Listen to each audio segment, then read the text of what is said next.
what I told you, right? Yeah. What?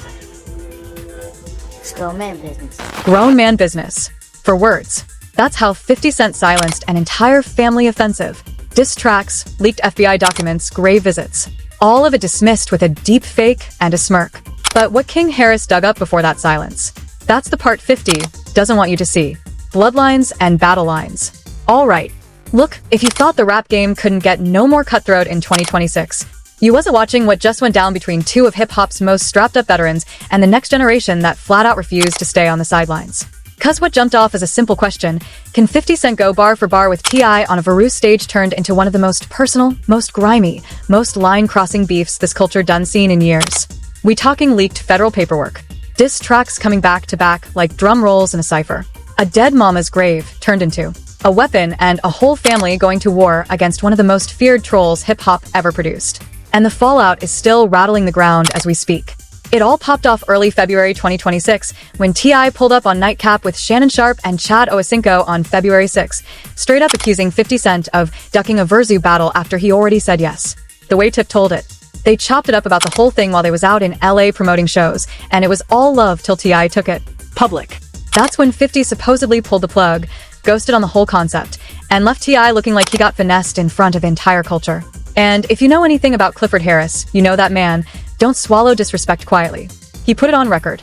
50 just ain't want the smoke. Curtis Jackson was shook of what a hit for comparison would expose about who really got the deeper catalog. Now, this beef wasn't brand new. They've been going at it since the early 2000s, but the weight on this one hit different cause T.I. felt played on a personal level. Not just by the refusal, but by how 50 moved behind closed doors. When you tell a man yet to his face, then yanked the rug soon as the cameras start rolling. That cut deeper than any punchline ever could. And just like that, the fuse got lit.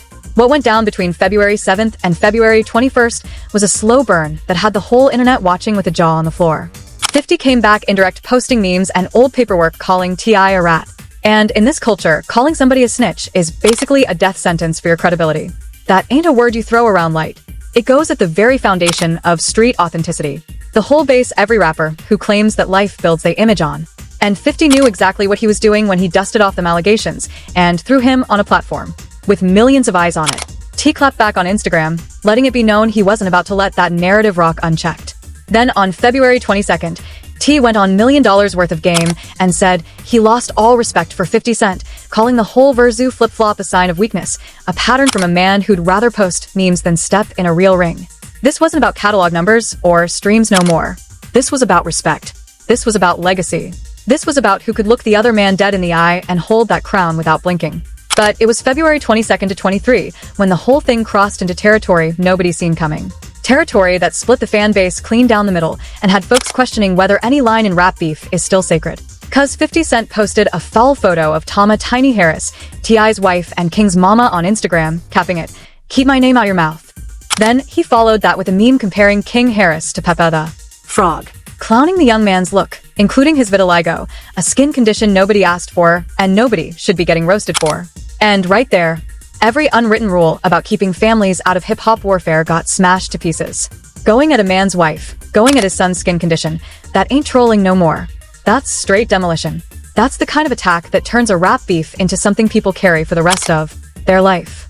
And King Harris, 21 years old, ride or die for his bloodline, went nuclear on Instagram Live with a response so raw, so unfiltered. It sent shockwaves across every platform at the same time. You could hear the hurt in his voice. You could see the fury in his face. And you could feel the exact moment when this young man decided consequences ain't matter no more. I want to say something about my mama. Your mama, go dig her up. That right there. That's the sound of a young man who just watched a multimillionaire mogul disrespect the woman who raised him in front of the whole world. And King wasn't done. Not even close. He came back with the kind of heat that only comes from real, uncut, unprocessed pain. Dig her up. Post a picture of your mama. She pay respect.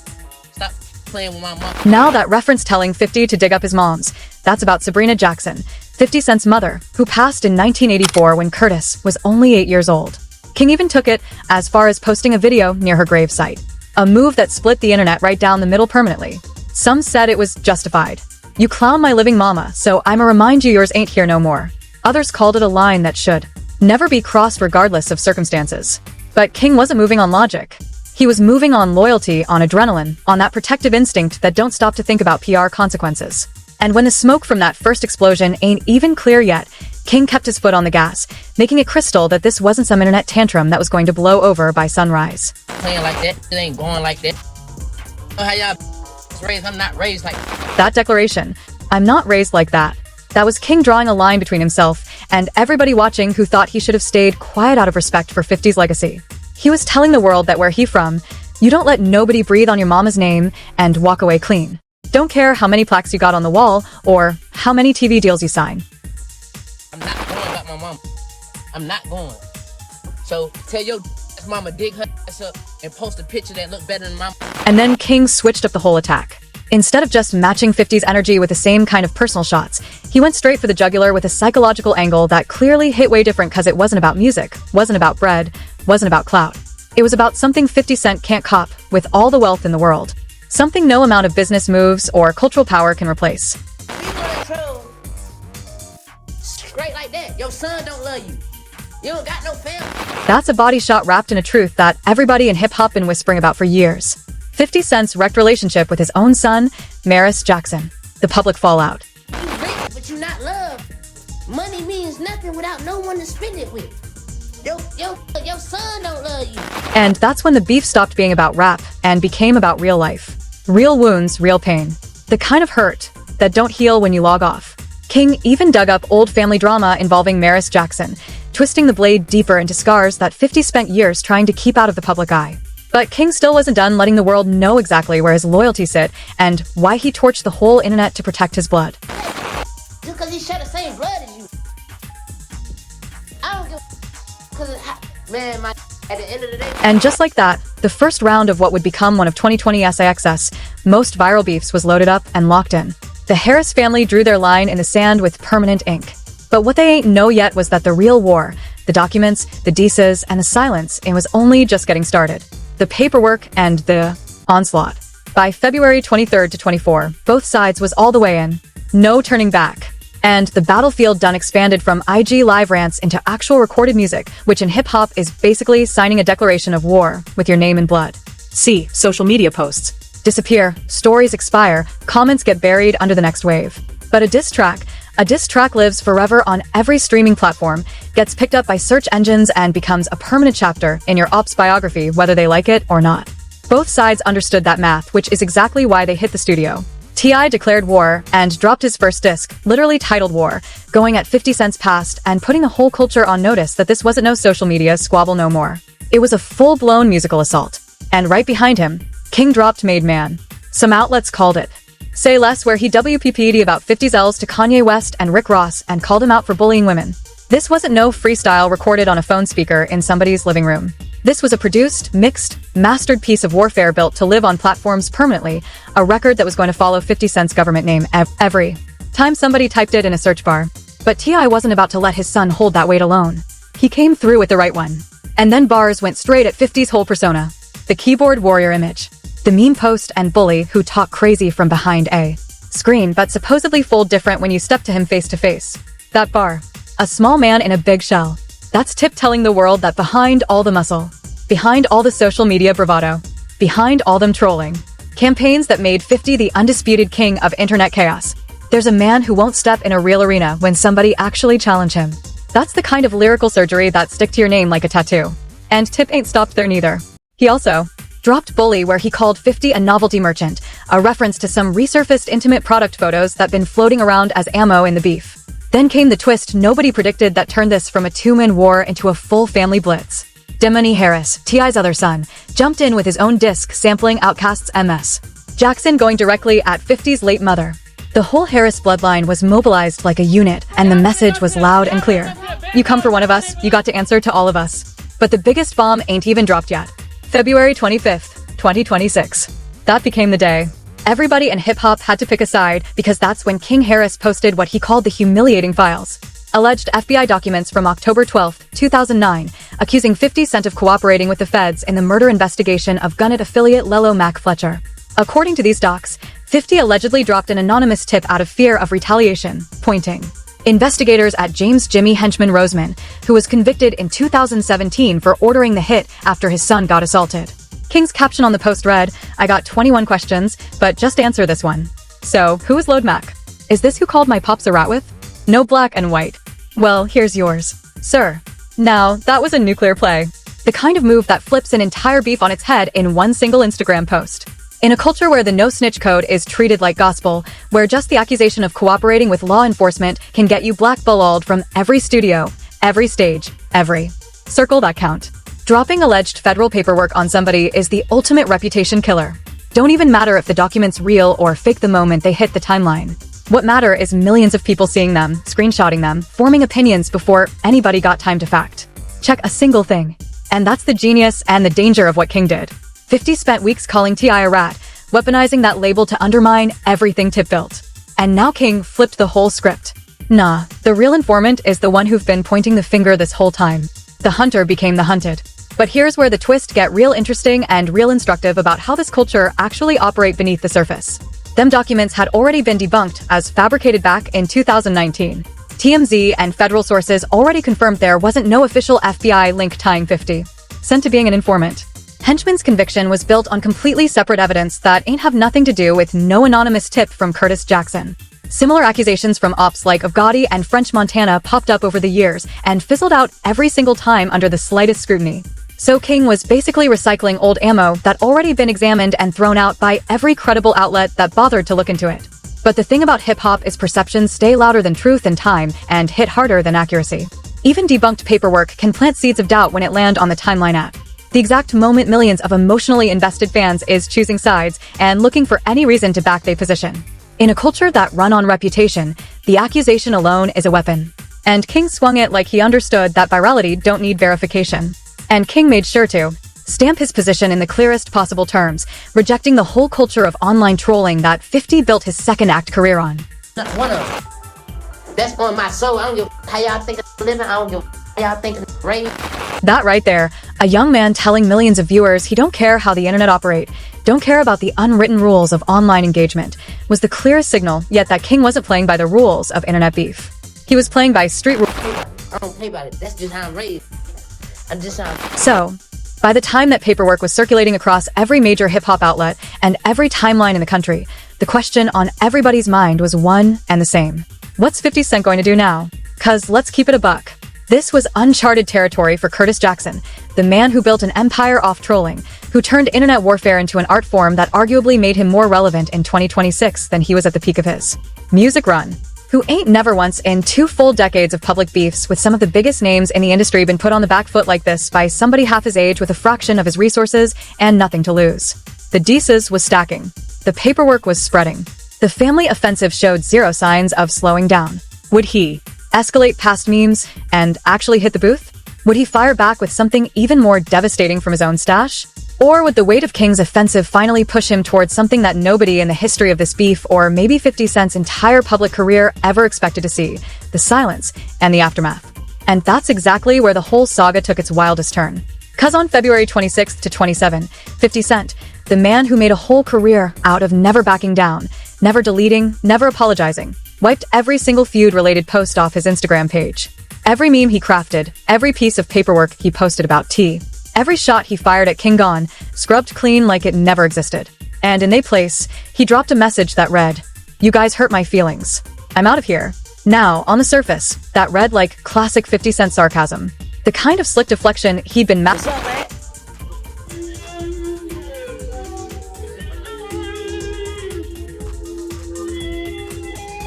Ain't heard from you in a while. That casual, almost dismissive energy using a deep fake clip from a movie that literally starred T himself. That was 50 telling King and the entire Harris family that he don't even view this as a war between equals. He treating the whole thing like a minor inconvenience. A brief interruption in his regularly scheduled program of stacking bags and closing deals. I'm cool. I'm cool. It's just taking me a minute. And that line, "It's just taken me a minute," that carry a double meaning that only become clear when you peep how 50 been moving through this whole situation. On one hand, he acknowledging that the shots landed, that the mentions of his moms got under his skin in a way most beefs never do. That King's relentless campaign forced him to actually pause and recalibrate his whole approach. But on the flip side, he's signaling that this pause is temporary, calculated, not a surrender, but a repositioning. I'll show you everything out as soon as I get that money. Remember what I told you, right? Yeah. And then came the 4 words that served as 50 Cent's final verdict on King Harris's entire involvement in this conflict. The words that sealed the lid on any idea that 50 saw this young man as a legit adversary worth engaging with on equal ground. It's grown man business. Grown man business. That's 50 telling a 21-year-old he don't belong in this arena. That no matter how many IG Live rants he go on, no matter how many debunked documents he resurfaced, no matter how many diss tracks the Harris family drop as a unit in 50's eyes, King's still a young who wandered into a room full of grown folks and don't realize he's swimming in waters way too deep for him. And that dismissal, that's arguably more devastating than any direct attack could have been because it denied King the one thing he was fighting hardest for: acknowledgement as a real threat worthy of a real response. Now, the broader reaction to all this been straight chaos across every corner of the culture, with allegiances flipping and old grudges resurfacing like ghosts that refuse to stay buried. Rick Ross openly rode with King Harris, begging for a Savage t-shirt clowning 50's moms, and that tell you everything about where the old rivalries still cut deep and how quick bets will jump into somebody else's war if it means scoring points on an old enemy. Ross and 50 got their own history of beef stretching back over a decade. So this was less about supporting King and more about seizing an opportunity to twist the knife, while somebody else already holding it. Charleston White broke his silence to call out the hypocrisy on both sides, pointing out how the same culture that celebrate trolling and disrespect suddenly want to draw moral boundaries when the flames get too close to home. Meanwhile, that's like Jim Jones tried to stay neutral, but the gravitational pull of this beef kept dragging old wars back into the spotlight, whether people wanted the smoke or not. The fan reaction was split clean down the middle. One side praised King for riding for his mama with everything he had, saying 50 threw the first rock by Target and Tiny and deserved every single thing that came back at him. The other side said King committed career self-destruction by disrespecting a dead woman's resting place, saying no amount of provocation justified crossing that line, no matter who started what or how deep the original disrespect went. And then there's the moment that really show how far this whole thing spiraled past: the boundaries of hip-hop. The beef went so viral that actual police departments caught calls from concerned fans forcing officers to post publicly that no, they was not about to intervene in no rap beef when law enforcement got to put out official statements clarifying they ain't stepping into an Instagram war between rappers. You know, the situation done transcended the culture and hit mainstream consciousness in a way nobody involved saw coming. As for them, humiliating files, the alleged FBI docs King posted as his supposed knockout punch. The reality is they exposed something way more interesting than any one person's cooperation with authorities. They exposed the toxicity of hip-hop's no-snitch code itself. A cultural code that puts silence over safety, that treat working with law enforcement as a moral failure even when lives on the line. And that can get weaponized with fabricated evidence to destroy reputations regardless of truth. Folks across social media was quick to point out the danger. Posting fake paperwork in this culture ain't just reckless. It's potentially fatal for both credibility and physical safety. So where this leave everybody as of right now, no apologies been issued from either side. King Dunn publicly declared he just getting started, signaling his clip ain't empty yet. 50's camp, his affiliates, the Gunnett Circle, the whole network of soldiers he cultivated over 2 decades stayed strategically quiet, letting that AI clip and them 3 words do all the talking. T.I. got 4 disses on record and ain't showing no signs of falling back. The leaked documents sit debunked, but still circulating, doing they damage in the court of public opinion even though they get tossed out of any real courtroom. And the culture left sitting with the same questions it always got to wrestle with after these eruptions. Where are the lines at? Who get to draw them? And what happened when somebody with nothing to lose cross every single one? 50 silence in the aftermath. The deleted posts. The sarcastic farewell. The grown man business dismissal. That might be the most calculated play of this entire saga. Because in a war where King Harris brought the noise, the documents, the family offensive, and the viral moments, 50 Cent responded with something more effective than any diss track or meme or leaked document could ever be. He hit back with the one thing that drive a young man desperate for recognition absolutely crazy: indifference. And in hip-hop, sometimes the loudest statement you can make is the one you never say at all. If you enjoyed this video, click on any of the cards on your screen.